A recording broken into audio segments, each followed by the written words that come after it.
Okay. Hi, Shamaria. Hi.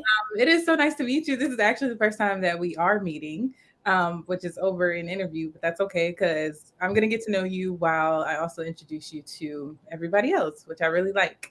So I have a lot of questions. I started following you actually recently, but I love your content and I see that you dabble in multiple spectrums of sports journalism. And can you just talk to me about why you felt like you needed to diversify your portfolio when you were considering going into sports media? I will say, I've been lucky to have like several great mentors throughout, even beginning in high school. I was one of the ones that always knew I wanted to go into journalism, and all of my mentors in high school were kind of like, you guys have what other generations didn't, and that's the aspect of social media. We're able to publish our own content without even realizing that it's published, for the world to see. So I started extremely early with doing my school news in high school, anchoring every year, and then I wanted to get better at writing. I wanted to make my writing stronger. My freshman year of college at KU, someone found an opportunity on LinkedIn for me to be a staff writer for this retired overseas basketball player who had a website called Athletes Unheard. And I spent the first 6 months of my freshman year just getting better at writing and having his editors look over my work, tell me what was wrong, right with it, where I needed to grow. One of my mentors actually told me that one of my articles weren't even good. And I was like, okay, I I Mm. need to get serious about this if I want to be taken seriously as a journalist, because I didn't want to ever walk into a space and someone be able to say, oh, we liked you, but you aren't good at this. I want people to be able to see the growth. And I feel like my online portfolio kind of shows that, and it's very diverse. So that's really where the motivation came from. What was um, what was the moment that you thought KU was going to, like the University of Kansas, was going to provide you with all the tools you needed to be successful? I'm gonna be honest, I really did not know. Like it I wish I could say, oh, I came here knowing that they were gonna do all of these things. I didn't. I knew it was a great university and I knew that my brother played for them. But outside of that, I had no idea of what aspects, they contained as a university. My dream university was Howard, and I didn't get in my senior year, which is also when COVID hit, and I wasn't really banking on not getting in anywhere. Like I just assumed I was gonna get in, and so COVID hit, and then I didn't get into Howard, and I'm stuck like deciding what school I want to go to. And I had applied to a number of schools in North Carolina, HBCUs, different things. And I had applied to Kansas just because my mom was like, you should apply just to see if you'll get in. It was never something that I was even considering. I was just like, oh, I'm going to be able to say I got into Kansas. And I was really struggling to choose. And I'm like, man, I don't want to be in North Carolina because I'm never going to leave. And I knew as a journalist, like, you have to be ready to up and move at any given moment. So I was like, if I really am going to take my career seriously and I'm going to grow up, I want to go to KU and I want to see,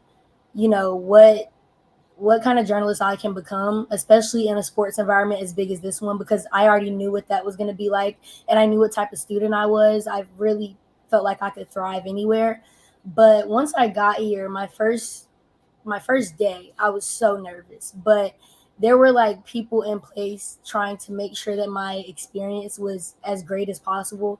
Because, like I said, once we were on campus, everyone's wearing masks. Like my mom and my brother were with me. Like my very first day there, I think I came in on a Friday, and the very first place they took me was the newsroom. Like immediately, I was like, yes, like I made the right decision because I didn't even know that colleges had newsrooms that were as up to date as KU. And even now, there's a whole team of people not just helping me, but helping all of the J school students, whether it's funding, whether it's opportunities. Opportunities isn't something that we're lacking here, and I learned that within the very first week. Are You said you applied, you graduated during COVID, and then you had to start applying to college. journalism is still an art, and that is not the career field that people will push you into, especially during COVID. Did going through 2020 and analyzing what you wanted to be, did you have any like dilemmas? Like, do I really want to do this with my life? Is this going to be secure? Or was it the complete opposite? Like some people were having like it's now or never, and I have so much access to online that I might as well jump in now. Where were you at that point? I really can't say that I had a moment where I was like, what am I going to do? Mhm. Like, COVID hitting was obviously a setback, like for a lot of things. But if I'm being honest, it set me back more mentally, being 1,000 miles away from home, dealing with snow for the first time. But the only consistent thing was that I was doing a news show every Tuesday and Thursday. Like that was my only in-person class because we were, you know, telling the school what was going on, and it was only 3 or 4 people on a team. Like I really didn't experience like, oh, I don't know what I'm gonna do because I've always wanted to do this. Like I was like 13 once I realized what it was, but I did go through like some disappointments because my senior year of high school when COVID hit, I was actually in like my very first internship that was replacing like my fourth period because I'm a senior. They want your senior year to be easy, and I was working with WRAL, a news station in Raleigh, and like this was a big deal for me. Like they were giving us access to like sports and working with the Durham Bulls, and they spent the first 2 to 3 months of us just like networking, building as a team, having us write up storyboards, really trying to mold us as journalists before just throwing us out there and letting us do sports stuff. And right when COVID hit and like picked up in March, the internship ended, and I was so upset because I'm like, I really wanted to go in college with all this experience. Like my goal was to always be 2 steps ahead of wherever they expected my age group to be. So that was probably the one moment where I was like, okay, like I'm really gonna have to I'm gonna have to figure out other ways to keep gaining experience and to kind of separate myself from the group. So in that time of gaining experience, was basketball just more prominent with opportunities? Did you just gravitate towards basketball, or obviously, your brother's a San Antonio Spurs, so Yeah. it's kind of hard not to watch basketball. But for Right. you, what was the sport that was important to you? For me, basketball was life. Like you said, I had a brother who played since he was 4. Right. And then a lot of people don't know that I was the cheer captain at my school. So I was always around basketball. Like it went from me watching my brother's games and like us not getting home till 9 o'clock at night, and then him going to KU and me going to high school. And now we're again not getting home until 9 o'clock at night because I'm cheering for JV, and then we're cheering for men's, and there's a quad. So I was just always around it, and I was always that cheerleader that like I'm yelling at the refs, and I'm like, come on, like I'm not really, our coaches want us to be very classy and in sync, and I'm like yelling at the refs. So I think I've just always had that passion for it, and I grew up around basketball much more than I did any other sport. But once I came to KU, I like quickly realized that I wanted to be wherever I was needed and just getting the experience. So like I think about a month in, they had me cover a soccer match, and I had no idea what was going on. It was a women's KU soccer match, but it was intense. Like I was having fun. I was like, okay, like that's when I started realizing like, all right, it doesn't have to just be basketball, but it did start with basketball because of my brother and because of me being a cheerleader. So, what was your favorite part in communicating with athletes? Why are you so passionate about talking to athletes? What is it about having a conversation, whether that's pre or post game or doing an interview, that you feel is so vital to have and to share? I think for me, I'm passionate about talking to everyone. Like I, this conversation we're having right now, I'm taking it more than serious because you never know who you're gonna meet, what friendship you will build from something, and I think that's what was so special for me. My second year of covering the John Wall Holiday Invitational in my hometown, it was really special seeing people that watched me grow up and doing flips in that same gym to now seeing me do interviews and interviewing their cousin or their little brother or whoever, being able to interview them a year later and watch them again at this tournament when now they have 10 plus offers or whatever, and like the little jokes they're able to make, like, yeah, when I seen you last year we lost, like little things like that. And it's like I have that connection, the camaraderie is there. Like I love building friendships and building connections in any capacity, but with athletes it's special because as a journalist and that athlete kind of connection, it's unique and it's special. And I think it can also be appreciated because athletes don't usually want to do interviews. Like I think people know that, but if you make it a good experience for them, and if you're actually caring about who they are at the core, I've noticed you get a much better turnout, you get a much better interview, and they actually want to talk to you again. So I think that's what kind of pulls me in, is that I don't have to beg people to do it. Like a lot of athletes are like, "Hey, come on, like let's do it. We need to do another interview. I need to talk to you again," because it's a conversation and I'm actually asking questions that I care about and that won't put the athlete in jeopardy. Right, right. What are you most, well, first, when you go into an interview, what are you looking to get? Or is it, because I know like Taylor Rooks, she said she knows she's done well once they say something they've never said before. For you, I was watching one of your videos, and you said you like the reaction, whether it's tears, a laugh, or anything. Why is that? Is that when you know you were successful at the interview, or is that when you know they're invested? I think it's because so many players go into interviews like not knowing what to expect, and they really don't like that. Practices at the same time every day. Show up for the game, do well. But like an interview, it's like, what are they gonna ask? And I like the surprise of like, oh, like she actually cares about who I am, or because I don't ever want to just look at the athlete. I my questions are never just surrounding statistics or how well you did last game versus this game when you were terrible. I want to know what your mindset is and why you're going to push forward. How are you going to turn your pain into power? Like that's always the angle I want to take. I never look at it like I'm trying to steer them in the wrong direction or to get something out of them that they don't want to share. And I think that the fact that players do choose to share those special moments with me, it just lets me know that I'm doing my job as a journalist and Right.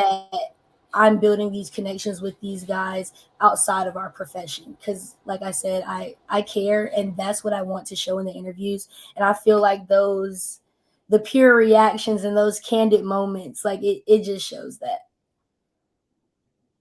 So you are a woman in this field, and obviously um, that's not always the easiest hand to be dealt when you're in journalism, and then you're also a black woman in media. My first question is, do you like having that conversation? Do you want, like, when if somebody notices that about you and they ask you that, do you feel like that part takes away from the job that you're doing, is being a black woman in media? And then some, because sometimes you have to be like advocate and journalist all at the same time. Do you feel like you take that role a lot? Oh, I definitely do. But I don't look at it as a barrier or something that minimizes my work. I am a black woman in sports, and I want that to be felt and seen in any space that I'm in, especially because I attend a PWI. I haven't had a negative experience at my school, but I still want to make it so that other people don't, because I am aware that I'm in a unique position where I go to a school where my brother played basketball. Like I'm honest and I'm open about that, but I don't think it takes away from the work I've done, and I know that it doesn't. And I want to make sure that the next black girl that comes in after I graduate is going to be able to do the same thing, and hopefully I can be one of the people and part of KU alumni to help contribute to that. But I'm never afraid to have the conversation because when I go to sleep, I'm still going to be a black woman, and when I wake up, I'm a black woman. Like it's not changing. You're gonna see it. They're gonna see it. So whether it changes the way someone views me is on them, but I'm never ashamed about it. I'm always trying to advocate and be a journalist at the same time. I'm never trying to tiptoe around the fact that I'm the only black person in all of my journalism classes, and I don't care. I sit in the front of class. I make my presence felt, and I think that's what's been a huge factor for the success that I've had as a student, because I don't allow myself to be overlooked. I use my confidence to drive every scenario. I communicate with professors. I communicate with journalism professionals because, like I said, I'm still going to be black when I wake up, and I feel like somebody has to have the uncomfortable conversation. We saw a lot of people and a lot of journalists speaking up in 2020 at a time where it was needed, but wasn't really allowed for journalists to kind of, I feel like we get so caught up in like reporting fact that we try to steer away from advocacy issues. But again, we're going to still be black each day. So I don't feel like it's an issue to speak out about something that everyone can see. And I'm actually conducting undergraduate research right now on the perception of black women in sports. And I'm Mhm. not just covering athletes, I'm looking at former athletes, journalists, um, athletic trainers, whoever, because our experience in all of those spaces need to be talked about. And so often they're not, or they're brushed under the rug because black women have to work 10 times harder than the next person. And I want to look at all of that because, as like you said, as media professionals, we go through a lot, like as women, but also as black women, we're a double minority in this field. So I want to look at why black women are the only ones being accused of impropriety with athletes or whatever when they reach a certain level of success. You're not doing this to her, you're not doing it to her. So that's really the motivation behind my research, and I take pride in being a black woman in sports 100%. Was the inspiration for even though it is an assignment, was the inspiration of the research maybe also coming from the fact that, like you said, you do go to a school where your brother played basketball, and have you, even if it wasn't blatant, have you faced maybe criticism with the assumption that everything you do is tied to his success, especially with him being very successful in the league? Was there some, emotional?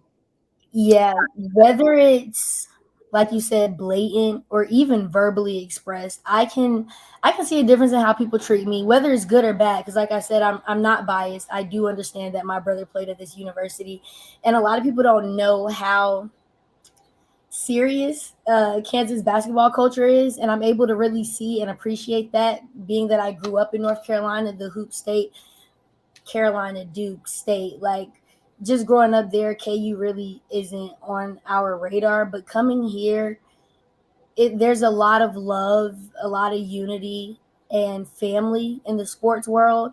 Not to say that race isn't a factor or that my brother being in the NBA isn't, but it's not something that people negatively look at. It's more of a pride thing here. But I don't want any special treatment just for who my brother is either, which is why I've been so adamant about creating my own path at KU. I 100% wear my brother's jerseys to games, and I know that people know that he's my brother, but you will also know that I do the work and that I show up. And I guess what I'm trying to say is I deal with it in ways where people may try to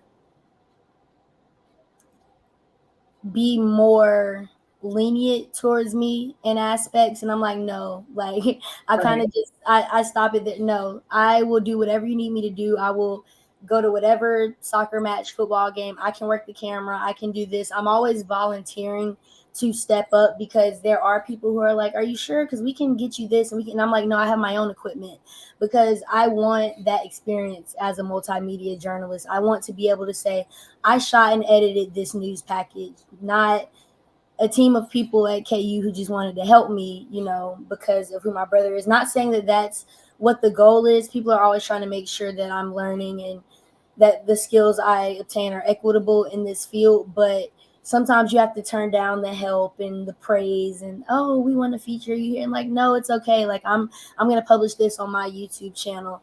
But I have had experiences Especially when I come back home, people thinking like, oh, like you went to that school because of your brother. And I'm like, no, I went to that school because they're top 3 in the nation for sports journalism. And Right.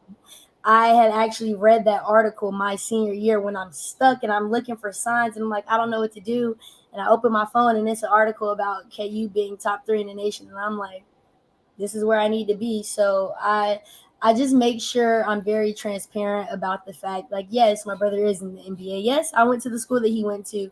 Yes, I also did the work. So that's kind of how I balance it. But there's definitely times where people, whether it's blatant or through rumors, I've heard people saying I only receive things because of him. And I assume that it's going to continue the further along I get in this field. But again, it won't matter because of the work that I've been publishing since I was 15 years old. And the work will speak for itself, and you can't be mad at somebody when they're literally someone's family, because as we know, other races, they grow up with family connections and it's not an issue. It's you're bringing up the generation. So I don't see why, you know what I mean? It's But networking. but your work does speak for itself. You have a whole portfolio of a website, but then you also show a visual portfolio on your Instagram. And I, like I said, I really enjoy the content. So it's clear that you're doing something for yourself. And like you said, creating your own path. Um, but again, reiterating that, obviously journalism can be complicating for anyone because it is an art and it is a field of creativity. It's a field of opinion. People may like what you do, people may not like what you do. One minute you're here, one minute you're not the most sought after. How do you see, or maybe what is your hope in moving through this career? Like, where do you see yourself going and elevating to, and how do you envision your path for the future? It's so hard to answer that question, especially after the experience I've had in the past year and a half. I just spent the summer interning with Apple doing sports programming, completely different from journalism and everything that I've wanted to do. And it didn't steer me away from journalism in any way, but it made me realize that I'm good at more than just interviews. Whereas before, I think all I ever wanted to do was interviews. And still at my core, that's who I'm always going to be because I love meeting people. I was on my flight back to Kansas last week and I met 2 wonderful women from North Carolina, and we had the most beautiful connection. So I think that's always going to be a part of it for me, being able to speak with people, being able to find common ground. But I'm also interested to find out what other things I'm good at. I think for me, no matter what profession or employer I end up working for, my individuality is so important to me. I'm a creative at my core. I have to be in a space where I can present ideas wherever they, whether they get shot down or accepted, or maybe it takes a year or two to launch. I have to have the space to say, let's try this, let's go in this direction. Because I still, I create content on my page, and I don't like to call myself a content creator because I'm not someone who will just work with a brand just to promote that brand. I have a specific audience, and like you said, everyone doesn't like what we do. Everyone has an opinion. I'm not looking to be at 100K followers, because the 5,000 followers that I do have are the ones that are passionate about women's sports, that care about what I have to say, that care about who athletes are at the core. I'm not, like I said, in a position to where I'm looking to conform what I'm doing to fit someone else's idea of me. I would much rather be able to do the work that I can do as a journalist, report the facts, accurate and fair information, but at the same time, being able to be creative in my own space, being able to still foster the things that I started, whether it's Courtside with Shamaria, Women's Sports Wednesday. I have to be a part of initiatives that speak to me and that I am passionate about, or the work isn't going to be my best. Right. And I do want to talk to you about women's sports and Women's Sports Wednesday, because I do know how passionate you are about women's sports. But first, you mentioned individuality, Yes. and sidebar, I noticed you have a whole page dedicated to your hair. And as as a woman, as a Black woman, that is so important. But I do know, I mean, I've been performing my entire life, and then going into sports media, being on camera. One of the things is, oh my gosh, what am I going to do with my hair? Or and you can't. It can't just be, oh, I'm going to wake up and figure it out all the time, Oh and no. you're so busy. You're like, okay, so I need to figure out my hair today because this next week I got interviews, I got to fly, I got to travel. So, oh my gosh, I just from your perspective, being a woman in sports media, can you speak to that, just hair being actually a bigger deal than what it may seem, and how do you handle that? You are very diverse with your hair, as I see. You've tried colors, styles, braids, twists. Um, Yeah. so just talk about experiencing that.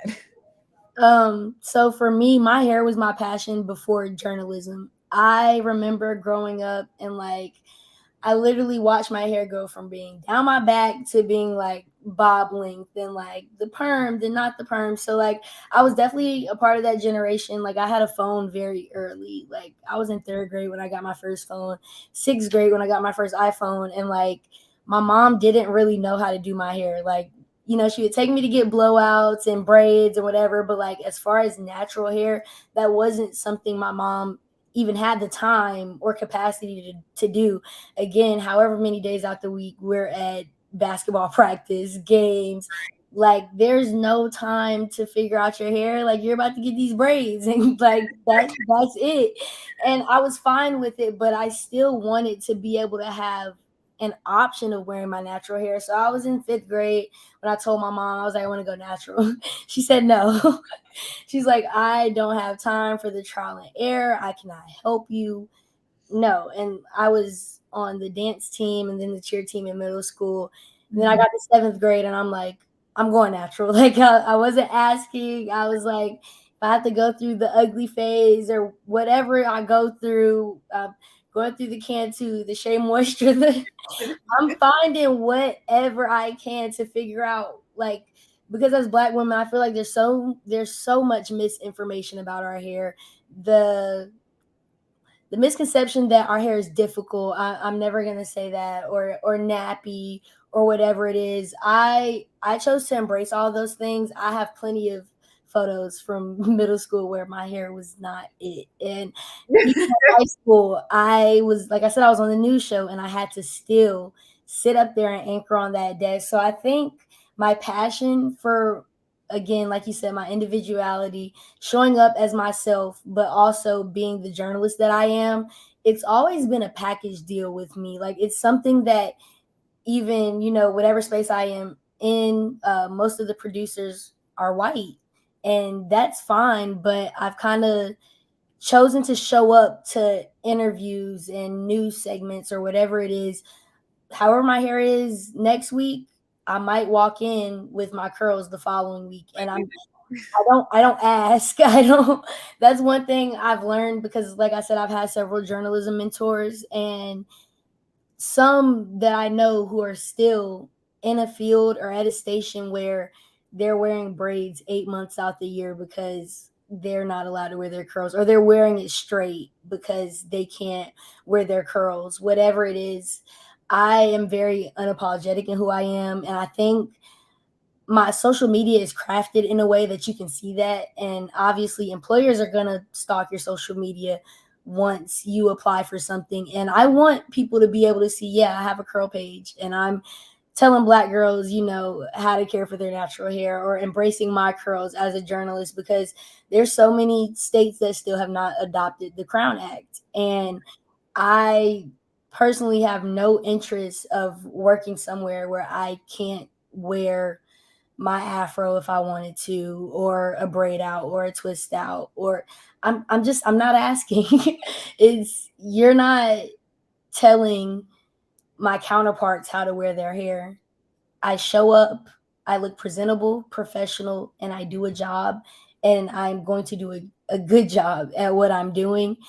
And even if I don't, my hair will not be a factor. It should never be a factor as long as I'm carrying myself in a way that represents me and whoever I'm working for. But it's honestly just been something, like, as a Black girl, sometimes you just have to own it. and walk in. Like, I'm not making it a big deal.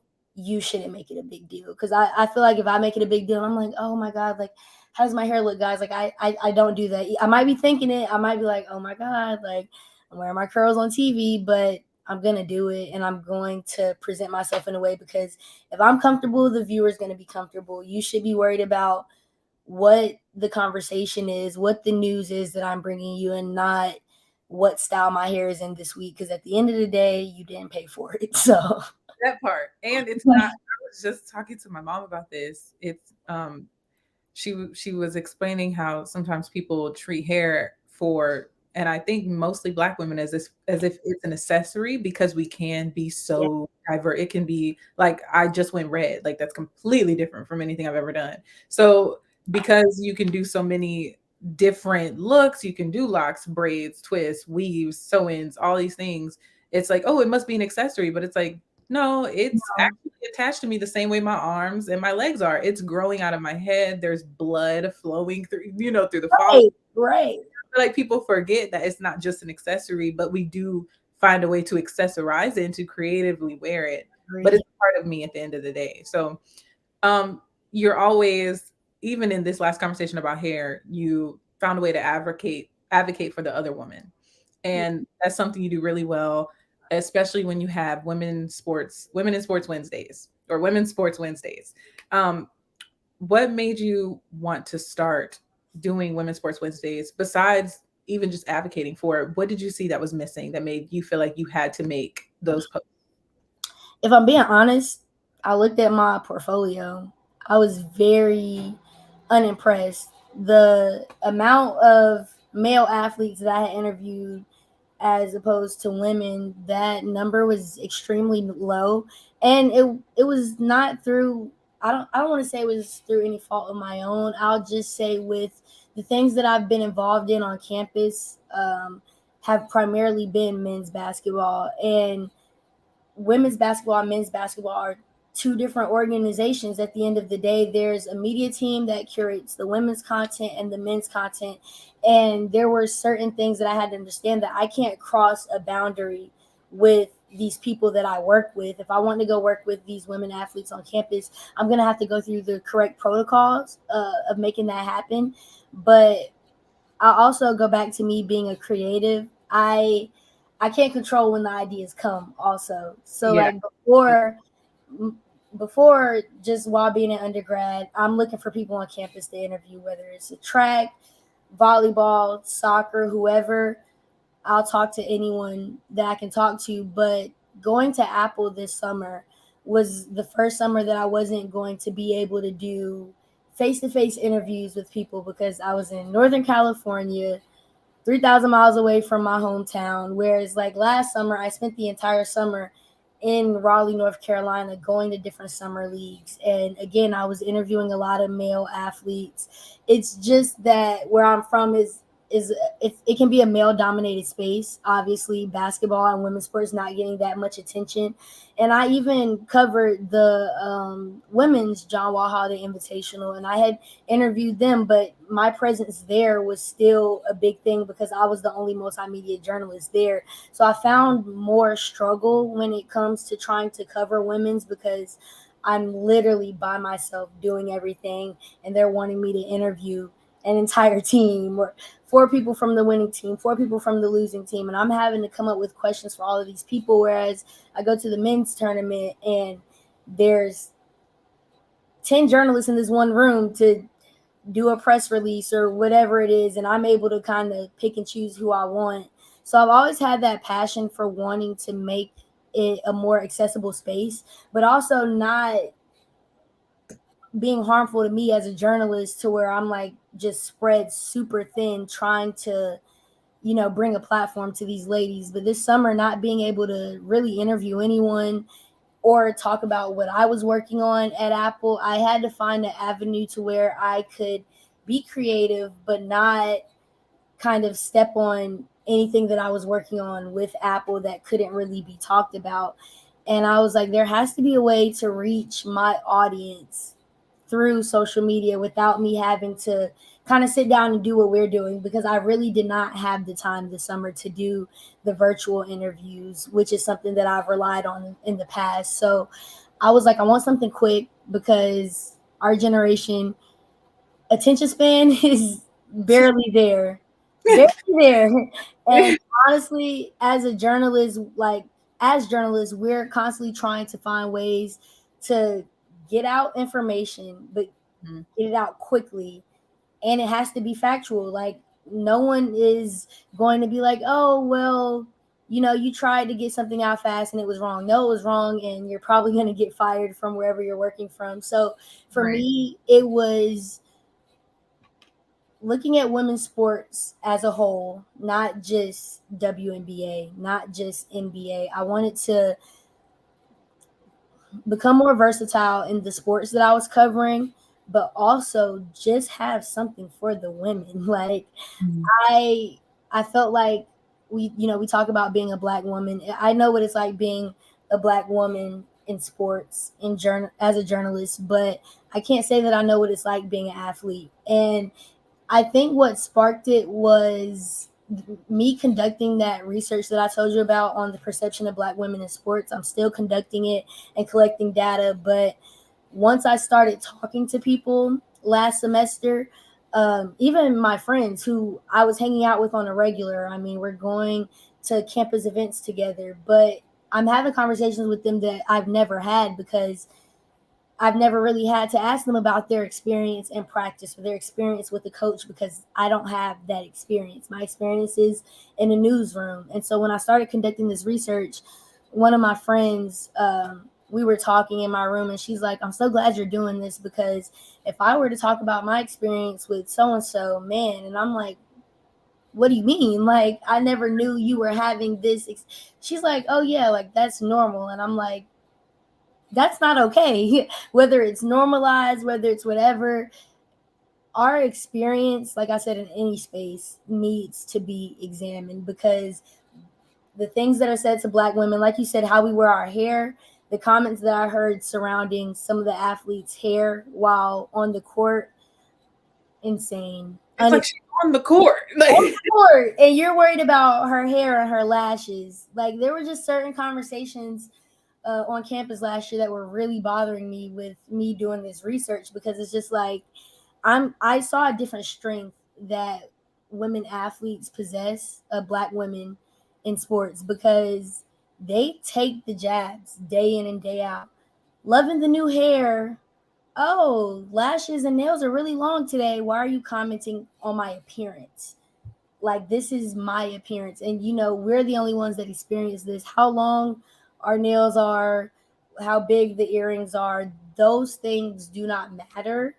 They don't affect you, and they don't take away from me as a person, nor does it take away from her performance on the court, on the field, wherever. So Women's Sports Wednesdays was really about amplifying the research that I am already conducting, and mhm. also just not being afraid to speak out about things that are wrong. I'm not here to just amplify women's sports in every capacity. I am going to do that, but I'm also going to point out that WNBA players should be getting paid more.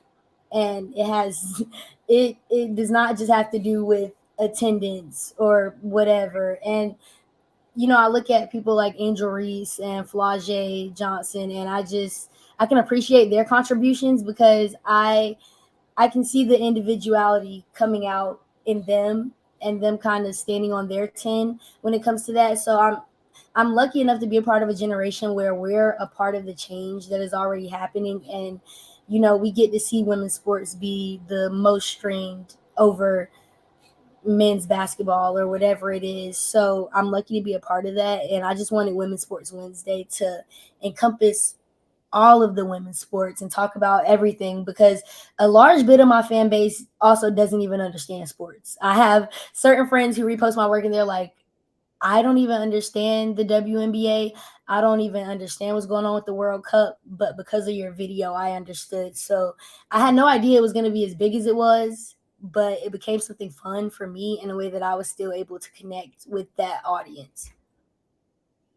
And I love that. That's all I can really say, because I was in the same boat. There are a few things that I didn't even know, and I would find out when I pull up your video, because there are things that are mainstream, obviously, like Shakari, and things that I don't necessarily like the commenting on hair and nails and eyelashes, or what they're wearing or why they're wearing it that way, and it's more important than their stats. Or like Simone Biles is the greatest gymnast in the world, but we're worried about her messy bun, or we're worried, like, that makes no sense. Now, yeah, That makes no sense to me. So when I saw, and honestly, it kind of, as a journalist, it makes you check yourself, because I didn't really realize, um like you said, you look at your portfolio, and it's because it's hard, but it's also easier to access male athletes, as far as being at the games and getting something from them or talking to them. But even when I was working with UTSA, I was like, okay, I want to go to women's games too. Like, even the broadcast director was with me. He was like, yeah, like, we need to make sure we do the women's games. And at first it was only the games that were on ESPN Plus. But I'm like, okay, no, I need to be at these other games. And then, it goes without saying, but they ended up excelling over men's basketball. They ended up having a very, very great season that was not as heavily notated as men's basketball. And right, I feel like we also get caught up in the downfall, because there are ups and downs in basketball. So we get caught up in the downfall of a men's team and figuring out what they're going to do next. So much so that it overshadows what the women are doing at the moment, whether they're having a steady season, a comeback season, a great season. And it's like, we could talk about this too. Like, they're right, going to figure it out. We can talk about this too. So that, when you did that, and you just saying that now, does make me want to make sure that I do my due diligence and observe it over all spectrums. And like you said, you don't want to spread yourself too thin, right, but it is important to talk to women, journalists, athletes, exactly.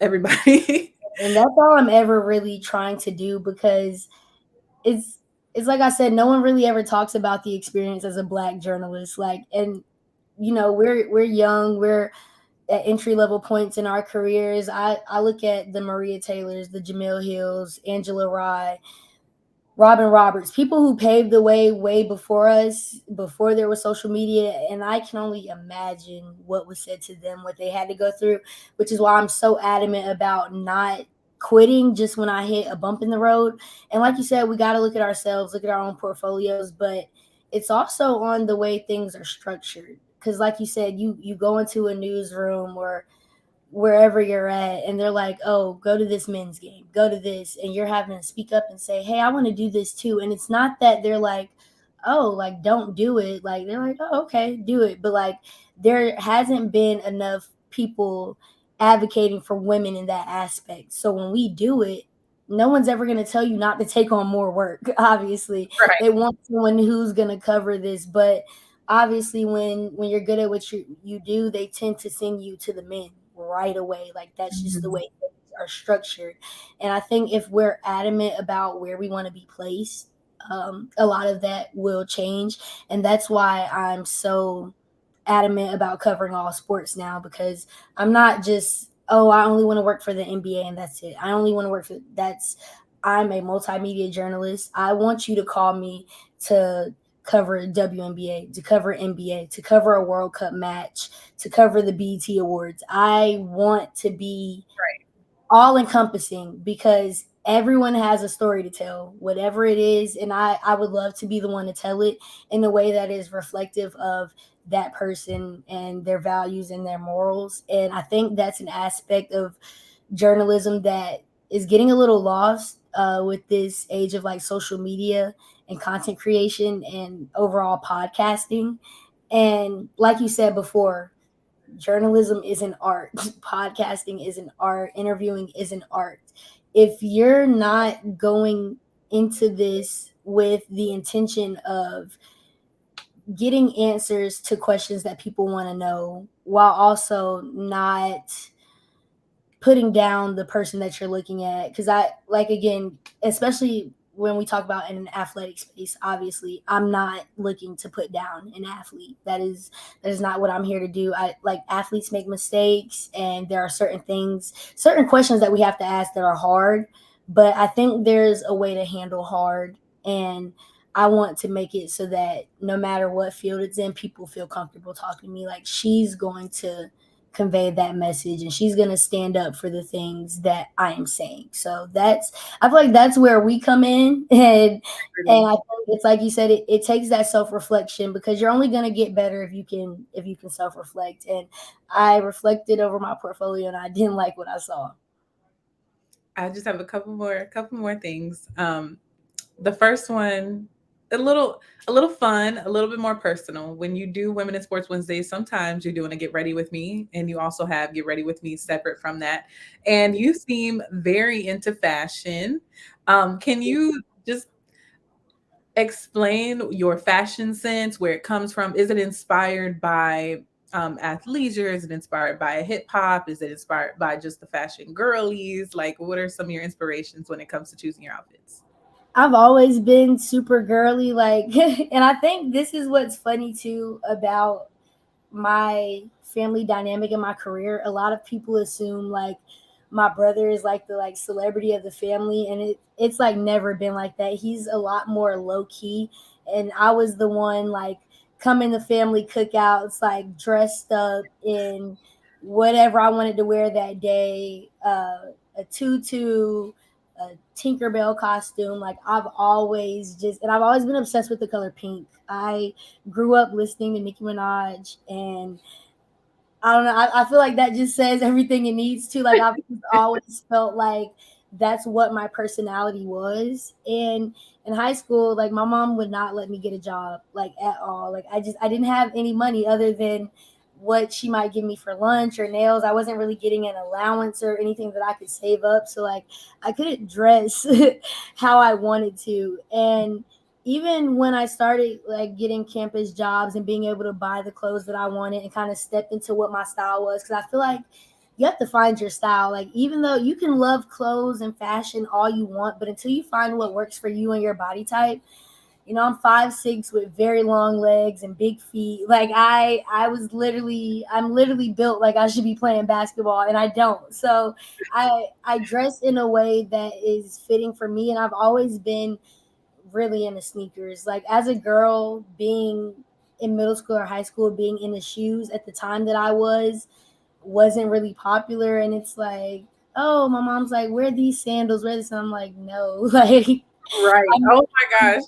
I'm like, no, I'm not doing that. And I will say that that part of it came from my dad. He was really into sneakers growing up, and like True Religion and all of those things. So like I was into these things before I really knew what they were, and just always like standing out. Like I said, individuality. I remember my first day of middle school, like I just wanted to look really cute, and I wore this bright pink tutu to class. Like, and I was not embarrassed. You Like did? I wore a tutu like it was normal. Like I and But my also back then, that was like low key the style, because that was like mindless behavior, yes, boy yes. moves, the I black and white wore a hand glove, like for glove, hairs. the glasses with no lens. Glasses, no lens, no prescription. So many people thought I wore glasses in middle school. I could see just fine. I have 20/20. And so even my stepdad, he still has pictures of me from that time. I'm actually gonna find them and send them to you because they're hilarious. Please do. But I've always had my own sense of style, whether it was good or bad. But I think I was really able to get out of my comfort zone when I went to Paris. I don't know what shifted in me, but I was like, the clothes were already in my closet. Like I didn't really have to buy anything new. It was just getting the confidence to wear them, because I'm not gonna lie, at my school, people aren't really worried about that. I have a lot of friends who are in like the HBCU space, and like it's like, oh, first day outfits. Let's see what everyone's wearing. Everyone here is wearing Jayhawk t-shirts and Like, spandex.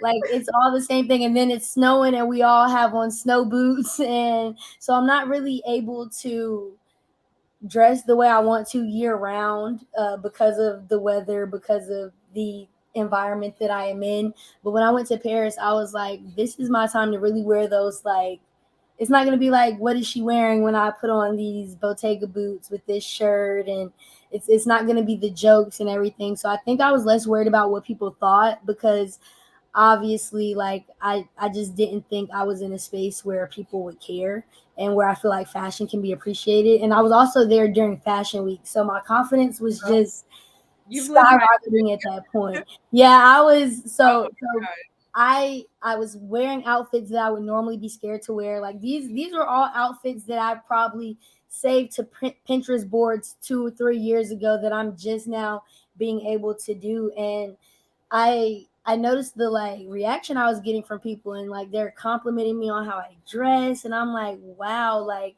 this is really like resonating with me, and what I how I want to represent myself. And not only that, in a journalism space too, because when I interview, I'm not wearing heels. Like, I'm God. sure there will come a day where I need to wear heels, or where I maybe even want to. I've gotten into platforms a little bit, but I feel like I can look professional. Like, who is to decide that sneakers aren't professional? And I mean, we're in a space where, like, we're not, even when we're looking at women athletes, they're wearing sneakers all the time, slides. They're trying to be comfortable. And I don't think there's anything wrong with me wanting to be comfortable. If I'm comfortable and you're comfortable, we can have a really good conversation and still do that in a professional manner. So I'm always trying to get the unreleased sneakers or whatever and wear them in an interview and wear whatever, because again, that's what makes me stand out, and that's how I step into spaces. I know, like, Jamil Hill will wear her t-shirts, her F It I'm Bothered t-shirts, instead of a blouse or a dress, because that's her style. And so I'm able to look up to her. Maria Taylor wears sneakers a lot, and I'm able to see, okay, if she's doing it, then I can do it. Right. And I have that confidence just in my fashion now, because I know my style, I know what I like, and I'm to the point where I have so many clothes that it's not even funny. So I love getting dressed up. I feel like if you look good, you feel good. For me, it's not about, obviously you want the compliments, the validation from others, but if I feel good when I walk out, then no one can tell me anything. I've had times where I've tried to kind of conform and wear something that I think is more presentable for an event, and I immediately feel uncomfortable because I'm like, this is not me. So it all, like I said, it goes back to my individuality and just me embracing who I am at the core. That's what I want all of my outfits to represent in some way. And if you want to change it, you can. Because I'm definitely in that place of like in high school, I went to performing arts high school, so I could wear a leotard and sweats all day because I would have dance, I would have theater, I would have a show later. I didn't even have to worry about my clothes. So and then when I first went to college, I went to a HBCU and I went to Clark, Atlanta. So fashion was Mm, so now I'm like, okay, what do I really like? And there are some people who inspire, like Tiana Taylor. I love her outfits. love Tiana Taylor. But I'm just learning. Even I even love Alicia Keys. So I'm like, okay, I like the street style mixed with like some girly pieces and some really different accessories that aren't just traditional. And then if it's not that, then I'm very like neutral. I love gold jewelry. I love like simple. I'm not super gaudy all the time. So I love a great sweatshirt. Like I'm good with that. So it's trying. I love that you talked about doing that, like mixing your ability to be comfortable in your fashion while doing your job. Because when I first transitioned over into sports media, that is like, dress and heels.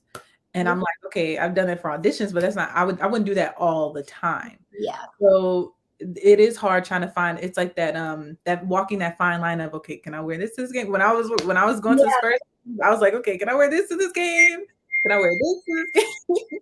So yeah, I'm just this is why you have to have conversations, because hearing you speak about it, it makes you feel like you're not the only person with you're not those like alone. voices trying to figure out something as simple as an outfit or your style, because your style reflects so much of who you are, especially in our business. We're walking billboards.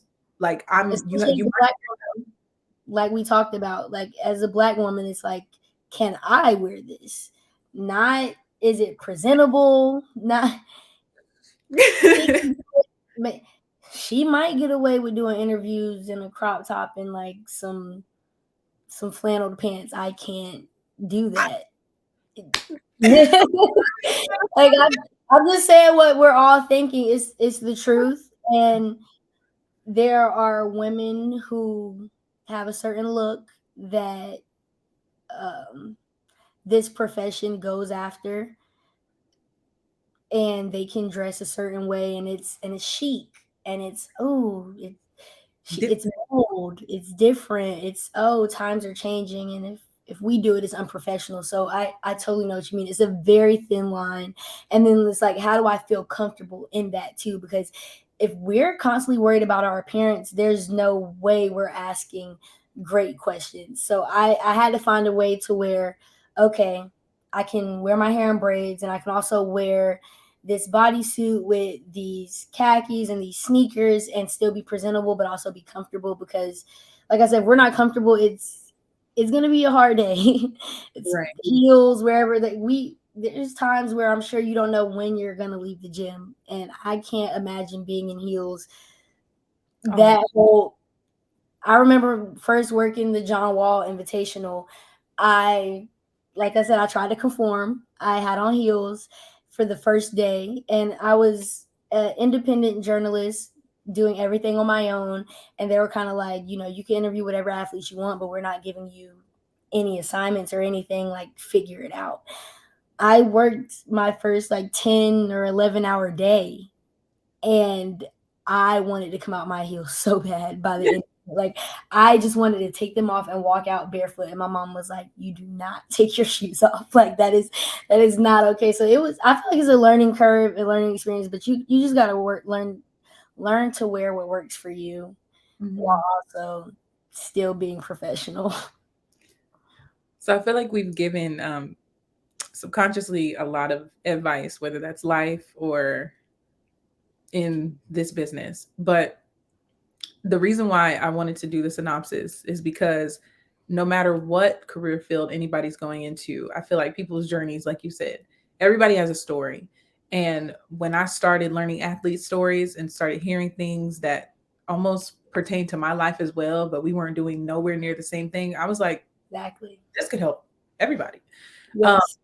so for Shamaria, what is some advice that you would have, whether that's for younger journalists, because it doesn't matter where you are in your career, you're still few steps ahead of others, even me. Like, I could learn from you right now as well. So what is some advice you have for younger journalists or even young women that you want to leave with them? I think it's the thing I've kind of led with the entire time is be yourself.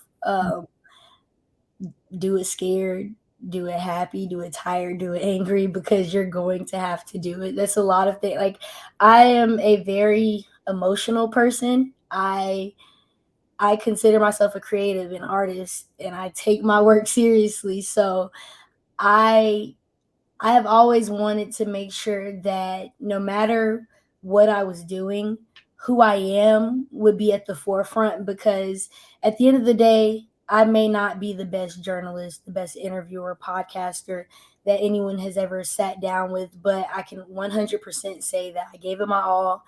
I did my best, and that I was myself through and through. I'm not conforming to anything. I'm not in the business of trying to please other people or to make my content fit what's trending, because at the end of the day, there's real things happening there. Like I said in Women's Sports Wednesday, there's, like we said, we are praising athletes 1 minute and then like completely shaming them the next.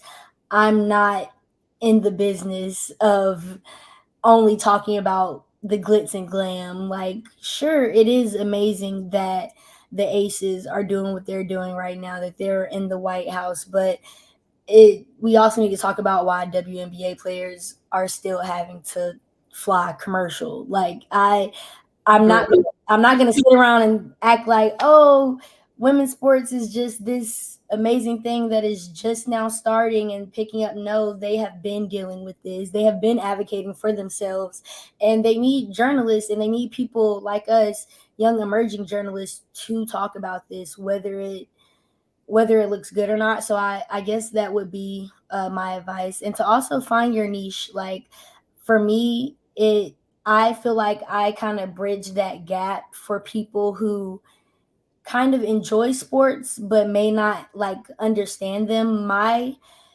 experience as someone who had a brother playing basketball, I've always been someone who consumed sports, but I am not an athlete. That does not take away from my perception of sports. It does not take away from my ability to learn something. Like you said, you can learn something from people you have nothing in common with.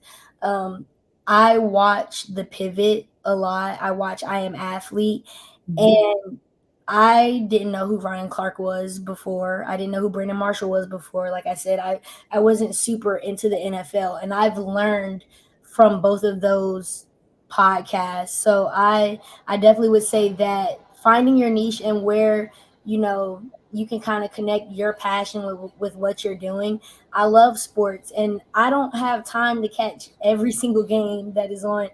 ESPN, and I can't catch every WNBA game and still be a student, but I can listen to these podcasts and I can know what's going on, and I can check Twitter in the morning, and also I follow the athletes. I follow the news, and I'm making sure I'm understanding what's happening from all angles, so that even if I don't fully understand something, I know what's happening and I'm asking the necessary questions. So um, top three things for sure: be yourself, find your niche, and never stop asking questions.